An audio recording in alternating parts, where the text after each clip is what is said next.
से बता रहे जहां वजीराबाद में तेंदुआ देखने से सनसनी फैल गई है और बताया जा रहा है कि तेंदुए की चपेट में आने से 3 लोग जख्मी भी हो गए हैं। फिलहाल मौके पर है, तेंदुओं को पकड़ने की कोशिश हो रही है। दिल्ली के वजीराबाद में इस तरह की घटना के बाद सनसनी है। कुछ महीने पहले इसी तरह से दिल्ली के एक पौष इलाके में तेंदुआ नजर आया था और अब वजीराबाद में इसी तरह की घटना हुई है। यह भी बताया जा रहा है कि तेंदुए ने हमला किया। अब देखिए तस्वीरें हम आपको दिखा रहे हैं, ये वो तेंदुआ है जिसकी वजह से यहाँ हड़कंप मचा हुआ है। 3 लोगों को इसने अपने हमले का शिकार भी बनाया है। एक बार फिर हम आपको तस्वीरें दिखाते हैं। ये देखिए, इसके अंदर आपको नजर आ रहा है किस तरह से एक दीवार से दूसरी दीवार पर टाप रहा है ये तेंदुआ और इसकी वजह से लोग डरे हुए हैं क्योंकि तेंदुए जैसे जानवर के अपने इलाके में होने की वजह से लोग दहशत में हैं, खासतौर पर अपने बच्चों को लेकर। और अब बताया जा रहा है कि 3 लोग इस घटना में जख्मी भी हुए हैं। घटना में जख्मी होने की वजह से अब यहां वन विभाग और पुलिस की टीम को बुलाया गया है। टीम मुस्तैदी से तेंदुओं को पकड़ने की कोशिश कर रही है लेकिन अभी तक कोई कामयाबी नहीं मिली है। और अब देखिए हम आपको तस्वीरें दिखा रहे हैं। तस्वीरें हम आपको दिखा रहे हैं दिल्ली के वजीराबाद में तेंदुआ देखने से हड़कंप। 3 लोगों को जख्मी कर दिया है इस तेंदुए ने। फिलहाल वन विभाग की टीम उसे पकड़ने की कोशिश कर रही है।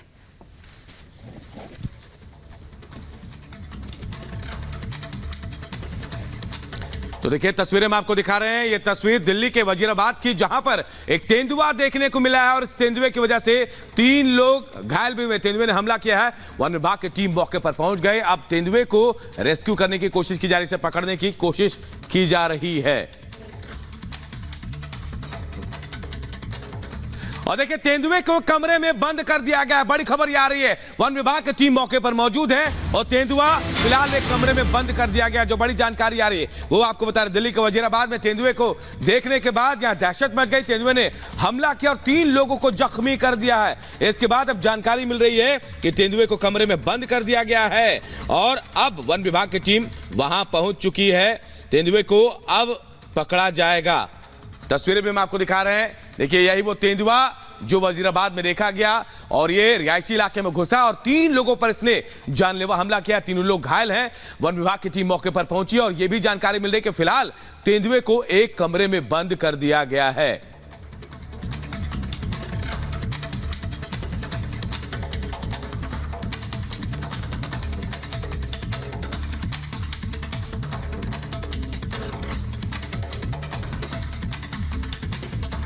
बढ़ते आगे और बात मध्य प्रदेश के सागर की करते हैं, जहां धार्मिक गाना बजाने को लेकर 2 पक्षों में विवाद हो गया। समुदाय विशेष द्वारा युवक की पिटाई के बाद हिंसा भड़क गई जिसमें पुलिसकर्मी समेत कई लोग घायल हो गए। रिपोर्ट के जरिए पूरी खबर आपको बताते हैं।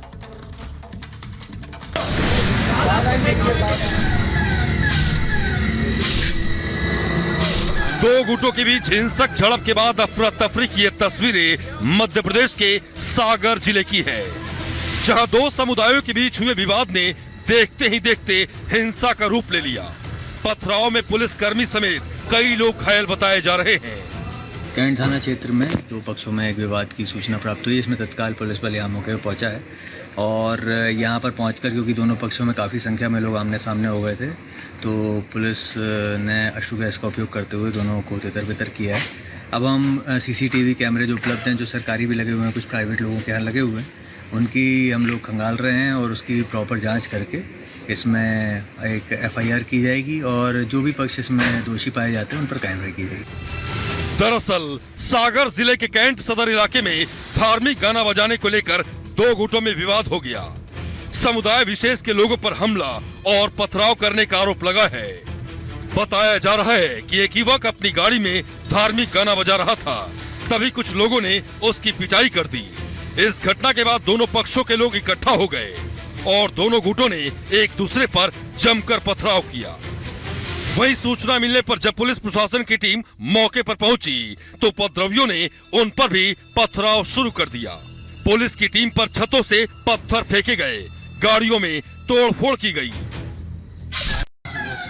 उपद्रवियों के हमले के बाद इलाके में तनाव का माहौल है। इलाके में किसी भी तरह की हिंसा न भड़के इसलिए पुलिस फोर्स की जबरदस्त तैनाती की गई है। कानून व्यवस्था को लेकर धार्मिक कार्यक्रम के आयोजन पर प्रतिबंध लगा दिया गया है। वहीं आरोपियों की गिरफ्तारी के लिए पुलिस लगातार अभियान चला रही है। आरोपियों की पहचान के लिए CCTV फुटेज खंगाले जा रहे हैं। पुलिस के आला अधिकारियों ने मौके पर पहुंचकर स्थिति का जायजा लिया और विरोध कर रहे लोगों को कार्रवाई का भरोसा दिया। सीसीटीवी के आधार पे और भी जो प्रत्यक्षदर्शी हैं उनके आधार पे, जो घायल हैं उसके बयान के आधार पे हम लोग विवेचना कर रहे हैं और जो भी तथ्य सामने आएंगे उनके आधार पर बहुत ही कड़ी कार्रवाई हम लोग करेंगे। फिलहाल 15 से ज्यादा आरोपियों की गिरफ्तारी हो चुकी है, लेकिन लोगों का गुस्सा अभी भी बरकरार है। हालांकि हालात पर पुलिस प्रशासन का नियंत्रण है। पुलिस जल्द ही सभी आरोपियों को पकड़ने का दावा कर रही है। Bureau report, Republic Bharat.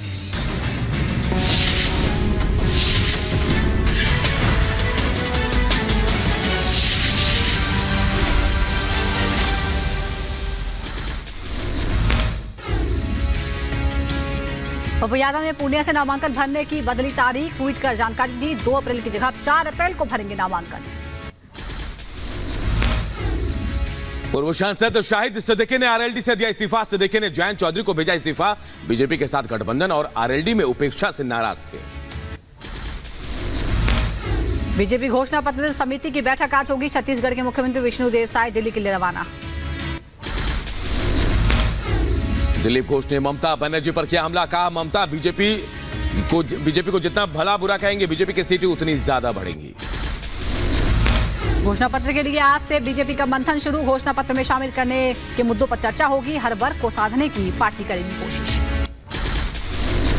BJP के घोषणा पत्र में गरीब, युवा, किसान और नारी शक्ति का रखा जाएगा खास ध्यान। पार्टी ने वित्त मंत्री निर्मला सीतारमण को इस समिति का संयोजक बनाया है।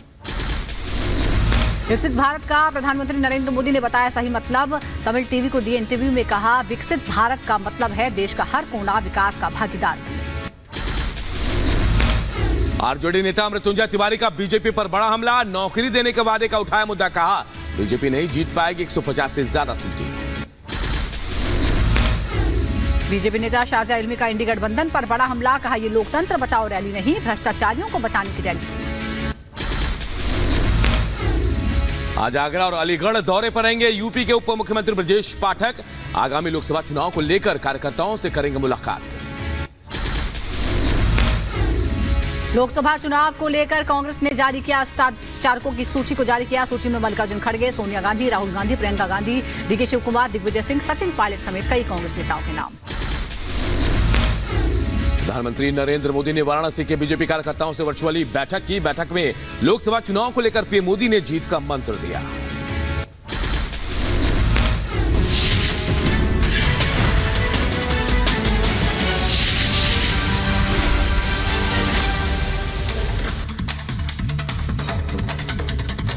वहीं लोकसभा चुनाव 2024 के मद्देनजर प्रधानमंत्री नरेंद्र मोदी को न सिर्फ देश से बल्कि दुनिया के अलग अलग हिस्सों से भी भरपूर समर्थन मिल रहा है। अमेरिका में सिख समुदाय की तरफ से कार रैली निकालकर अपना समर्थन प्रधानमंत्री नरेंद्र मोदी के लिए सिख समुदाय ने दिखाया। आपको एक मिनट की रिपोर्ट में दिखाते हैं। प्रधानमंत्री नरेंद्र मोदी की लोकप्रियता देश ही नहीं बल्कि दुनिया में है। यही वजह है कि लोकसभा चुनाव के लिए विदेश से समर्थन मिल रहा है। ये तस्वीरें अमेरिका के मैरीलैंड की हैं, जहां सिख समुदाय के लोगों ने पीएम नरेंद्र मोदी के समर्थन में कार रैली निकाली। इस दौरान कारों पर भारतीय जनता पार्टी के झंडे दिखाई दिए। इतना ही नहीं, गाड़ियों पर अब की बार 400 पार के पोस्टर लगे नजर आए। कुछ ऐसी ही तस्वीरें अमेरिका के अटलांटा से भी सामने आई हैं। लोगों ने कार रैली निकालकर लोकसभा चुनाव में नरेंद्र मोदी की जीत की हुंकार भरी। लोग बीजेपी के झंडे लेकर नारेबाजी करते दिखाई दिए। रैली में लगभग 150 कारें शामिल हुई। सभी कारें बीजेपी और भारतीय झंडों से सजी हुई नजर आईं। समर्थकों ने अब की बार 400 पार, मैं हूं मोदी परिवार लिखे पोस्टर्स लगाए। लोकसभा चुनाव की तारीखों का ऐलान हो चुका है। नामांकन भी शुरू हो गया है। वहीं प्रधानमंत्री नरेंद्र मोदी को देश ही नहीं दुनिया से समर्थन मिल रहा है। इधर यूपी के कौशाम्बी में माफिया अतीक अहमद के गुर्गों पर कार्रवाई हुई है और संपत्ति को कुर्क कर लिया गया है। पूरी खबर इस रिपोर्ट में आपको दिखाते हैं। यूपी के कौशाम्बी में माफिया अतीक के शार्प शूटर अब्दुल कवी के भाइयों पर पुलिस ने बड़ी कार्रवाई की। पुलिस ने आरोपी अब्दुल कादिर और अब्दुल वली पर गैंगस्टर एक्ट के तहत उनकी जमीन कुर्क की। साथ ही पुलिस ने मुनादी कराकर कुर्की का नोटिस भी लगाया। अब्दुल वली और अब्दुल कादिर जो कि भकंदा सरायकिल के निवासी हैं, उनके यहाँ बाकायदा डुगडुगी बजा करके मुनादी करा करके माननीय न्यायालय के आदेशानुसार 82 CRPC की कार्रवाई की गई है और अग्रिम कार्रवाई भी इनके साथ अमल में लाई जाएगी। अभी तक ये लगातार फरार चल रहे हैं। पिछले महीने इन आरोपियों के घर से भारी मात्रा में हथियार बरामद किए गए थे। गैंगस्टर एक्ट की कार्रवाई के बाद से अब्दुल कादिर और अब्दुल वली फरार हैं। 25 जनवरी 2005 के राजूपाल हत्याकांड में शार्प शूटर अब्दुल कबीर का नाम आने के बाद से पुलिस आरोपियों की गिरफ्तारी के लिए ताबड़तोड़ छापेमारी कर रही है। Bureau report, Republic Bharat. Other mafia Mukhtar Ansari की मौत पर विवादित पोस्ट करने के मामले में लखनऊ के एक पुलिसकर्मी को सस्पेंड करने की सिफारिश की गई है। पूरी खबर 1 मिनट की रिपोर्ट में आप सबको बता